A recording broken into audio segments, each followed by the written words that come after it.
जय हिंद दोस्तों। जैसा कि आप सभी जानते हैं, हम ग्रुप डी है ना 2025 के साइंस के क्वेश्चन कर रहे थे। अभी हमारा जो चल रहा है वो 28 तारीख का शिफ्ट फर्स्ट चल रही है। ठीक है ना। 25 क्वेश्चन का नहीं रखना रखे हमसे कि हम एक क्लास में 25 क्वेश्चन करने वाले हैं। हम हर क्वेश्चन से जुड़े हुए बहुत सारे क्वेश्चनों को हम देखते हैं, इसलिए हमारे क्वेश्चन कम होते हैं क्लास में, लेकिन उससे ज़्यादा डिस्क्रिप्शन हम बहुत ज़्यादा करते हैं। ठीक है, चलिए। निम्नलिखित में से कौन सा उदाहरण वास्तविक जीवन में लाइसोसोम की भूमिका को सर्वोत्तम रूप से दर्शाता है? दर्द महसूस करने में सहायता करने हेतु संकेत भेजने वाले एक तंत्रिक कोशिका, हानिकारक जीवाणुओं को निगलने एवं विघटित करने वाली एक श्वेत रुधिर कोशिका, पेशियों तथा ऑक्सीजन पहुंचाने वाली लाल कोशिका, लाल रुधिर कोशिका, प्रकाश संश्लेषण के द्वारा भोजन बनाने वाली एक हरी पत्ती। तो देखो, आप सभी जानते हैं लाइसोसोम का काम क्या होता है। तो लाइसोसोम का काम होता है हानिकारक जीवाणुओं को निगलने तथा विघटित करने के लिए एक श्वेत कोशिका। इसीलिए हम किसको इसको क्या बोलते हैं? आत्महत्या की थैली। आत्महत्या की थैली। आत्महत्या की थैली बोलते हैं। क्यों भाई? कारण क्या है? क्योंकि जिसमें रहता है उसको भी पचा देता है ना। कभी कभार तो उसको भी पचा देगा। समझ में आ रहा है कि नहीं आ रहा है? अच्छा, लाइसोसोम जो होता है, कहाँ गया? लाइसोसोम। लाइसोसोम के पास एक खतरनाक एंजाइम पाया जाता है, जैसे बोलते हैं हाइड्रोलाइटिक एंजाइम। क्या बोलते हैं? हाइड्रो, है ना, हाइड्रोलाइटिक एंजाइम। हाइड्रोलाइटिक एंजाइम क्या पाया जाता है? हाइड्रोलाइटिक एंजाइम्स पाए जाते हैं। क्या पाए जाते हैं? हाइड्रोलाइटिक एंजाइम्स, जो कि क्या करते हैं, जो कोशिका के भीतर आने वाले बाहरी पदार्थ जैसे जीवाणु हुए, पुराने अंग हुए, उनको क्या करता है? उनको सबको पचा देता है ना। और ऐसा ही काम हमारे शरीर में कौन करता है? डब्ल्यूबीसी, व्हाइट ब्लड सेल्स करते हैं। कौन करती हैं? डब्ल्यूबीसी। डब्ल्यूबीसी में कौन? हमारी प्रतिरक्षा प्रणाली के लिए कौन सी आवश्यकता है? T lymphocyte. कौन सी? T lymphocyte. ये सबसे जीत जाएगा, लेकिन एक बीमारी ऐसी आती है जिससे जीत नहीं पाता विषाणु, जो है HIV वायरस। HIV वायरस, क्योंकि HIV वायरस का काम ही होता है सबसे पहले इसी को निपटा देना, है ना। ऐसे ही आपसे पूछा जाता है एड्स। एड्स होता है ना, इसकी वजह से। समझ में आ रहा है ना? एड्स के लिए कौन सा टेस्ट होता है? एलिसा टेस्ट होता है। कौन सा टेस्ट होता है? एड्स। विश्व एड्स दिवस कब मनाते हैं? एक डैश डैश डैश कब मनाते हैं, ये आप बताएंगे। ठीक है, अच्छा। आत्महत्या की थैली इसको बोलते हैं, लाइसोसोम को, ये तो पता ही होगा। सुसाइड बैग बोलते हैं। लाइसोसोम के बारे में, इतनी खतरनाक कोशिका जो है, इसके बारे में बताया किसने था? तो इसकी जो खोज किसने? डी डबे। ऐसे याद कर लो, डी डबे। डी डबे ने इसकी खोज की थी कब? 1995। याद करने की जरूरत नहीं है, बहुत ज्यादा आपका ही किस्मत ही खराब होगा तो ही पूछेगा। उसके बाद इसमें क्या जान सकते हैं? इसमें जो एंजाइम जो होते हैं, उसके प्रकार बताओ तो ऐसे याद नहीं कर पाओगे, क्योंकि 40, करीबन 40 प्रकार के एंजाइम इसमें पाए जाते हैं, है ना। ये कैसा होता है? एसिडिक इन नेचर होता है। Acidic in nature. Acidic in nature. इसका पीएच वैल्यू कितना होता है?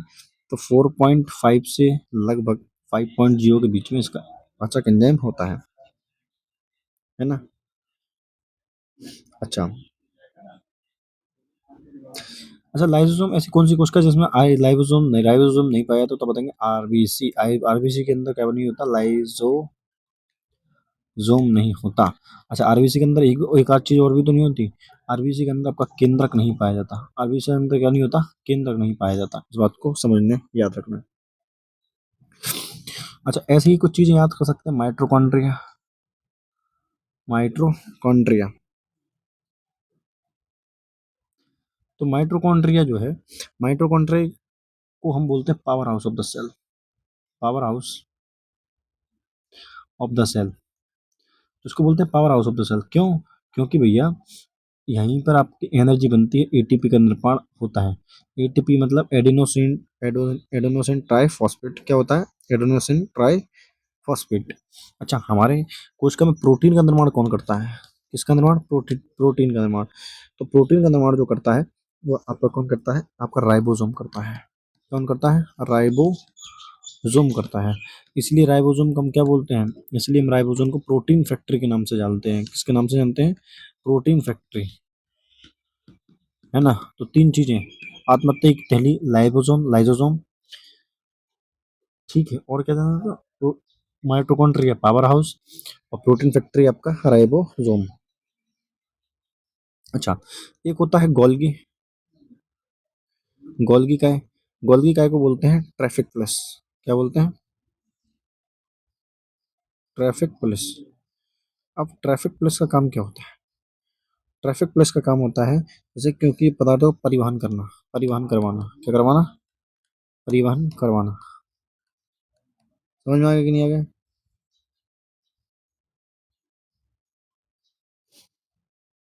चलिए आगे बढ़ जाते हैं, इतनी जानकारी मेरे हिसाब से काफी है।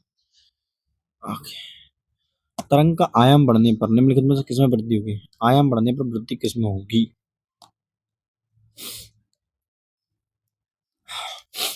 अच्छा देखो, तो तरंग में आयाम बढ़ने पर उसकी जो वृद्धि होती है वो तरंग की ऊर्जा में होती है। किसमें होती है? तरंग की ऊर्जा। अच्छा, तरंग की ऊर्जा जो आयाम है वो दो चीजों पर डिपेंड करता है। एक तो जो आयाम है वो लाउडनेस पर डिपेंड करता है। लाउडनेस,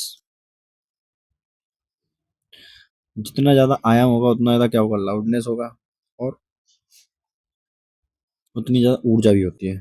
ठीक है। और यही इस पे भी डिपेंड करती है प्रबलता।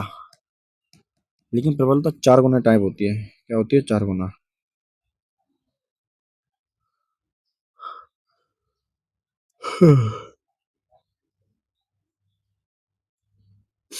अच्छा, किसी भी चीज का आयाम क्या कहलाता है? जैसे मान के चलो, ये एक डायग्राम बना रहा हूँ, ऐसे कोई प्रोडक्ट चला ऐसे करके, तो ये अपने लोएस्ट पॉइंट से, देखो, ये जो अपने लोएस्ट पॉइंट से, अरे, ये अपने जो लोएस्ट पॉइंट से हाईएस्ट पॉइंट तक गया, ये जो लोएस्ट पॉइंट से हाईएस्ट पॉइंट की जो वर्टिकल डिस्टेंस है, यही होता है आयाम। यही क्या होता है? आपका आयाम होता है। यही क्या होता है? आयाम। तो आयाम क्या होता है कि जितना ऊपर वो हाईएस्ट पॉइंट तक गया था, वही इसके क्या आयाम है ना? बात करूं तारत्व की, तारत्व क्या कहलाता है? ध्वनि का मोटा और पतला होना। अच्छा, ये किस पर डिपेंड करता है? ये डिपेंड करता है फ्रिक्वेंसी पर।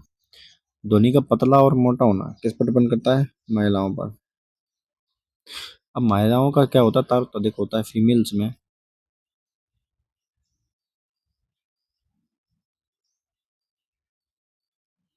फीमेल्स में क्या है? आपका तारत्व अधिक होता है। आवृत्ति की बात कर लूं, आवृत्ति, है ना? सारी चीजें देख लो एक ही बार में।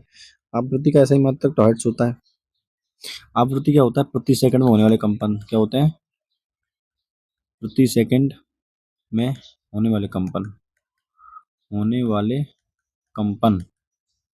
इससे समझ सकते हो कि एक प्रति सेकंड में कितना कंपन हो रहा है, वो इसकी आवृत्ति कहलाती है।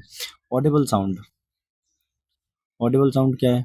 20 हर्ट्ज से लेकर 20 किलो हर्ट्ज, 20 किलो हर्ट्ज तक ये क्या ऑडिबल है। उसके बाद अल्ट्रासोनिक क्या आती है? अल्ट्रा, अल्ट्रासोनिक, है ना?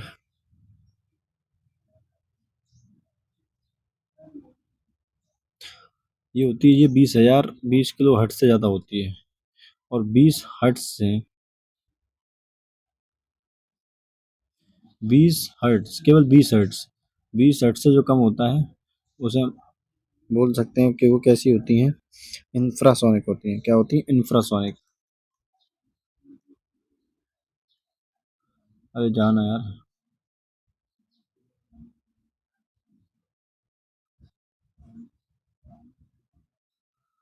क्यों नहीं जा रहा ये? चलो छोड़ो। देखो, हाइड्रा का मुकुलन प्रक्रिया के चरणों का अनुकलन क्रमांक क्या है? हाइड्रा का,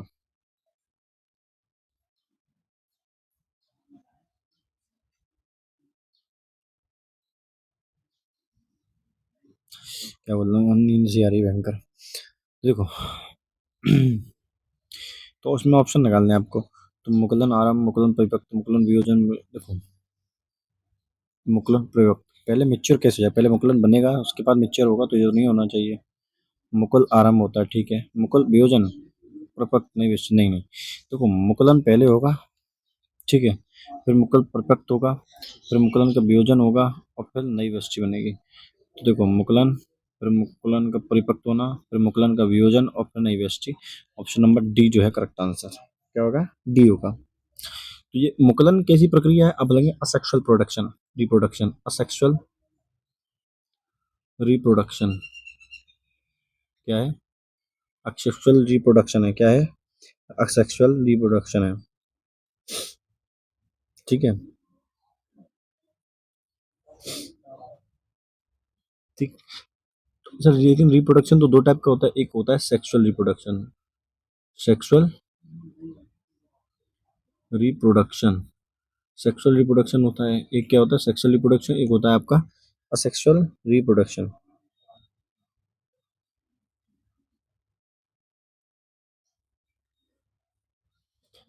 अच्छा, और क्या जान सकते हैं हम?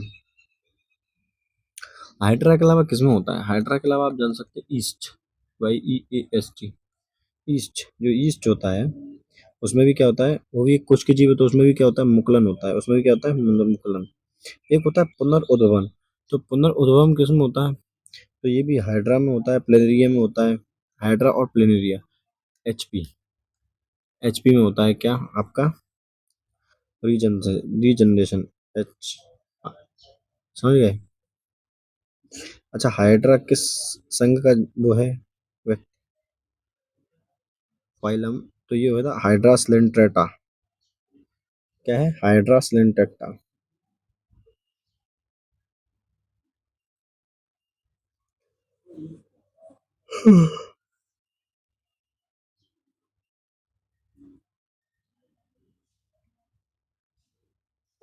आपसे पूछा था प्लाज्मोडियम।